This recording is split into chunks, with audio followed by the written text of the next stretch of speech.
Depuis plus de 3 décennies, notre pays s'est engagé dans la lutte contre le VIH, le sida et les infections sexuellement transmissibles. Et les efforts ont été déployés dans le sens de la prévention, c'est-à-dire les actions de sensibilisation à l'endroit des différentes couches sociales, le dépistage, les soins et traitements, la prise en charge des personnes infectées et affectées par la maladie, le renforcement de la coordination et des plaidoyers pour une mobilisation conséquente des ressources indispensables. Il faut noter également que le contexte actuel est marqué par une crise sécuritaire à laquelle s'ajoute la crise humanitaire.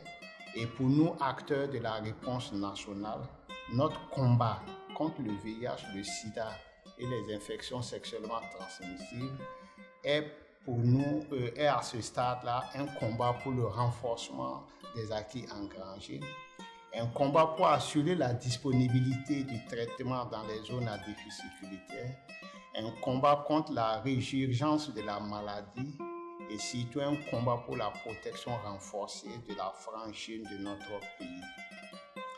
Disons que la fin du sida est possible, mais elle nécessite un engagement de tous.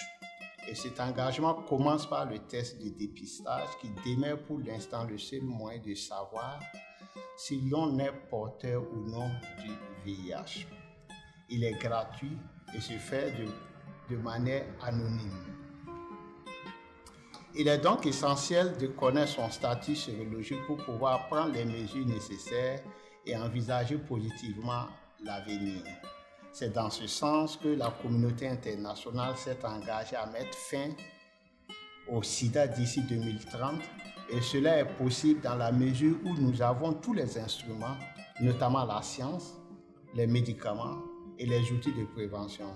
De ce fait, chaque nouvelle infection est un échec dans le dispositif de prévention.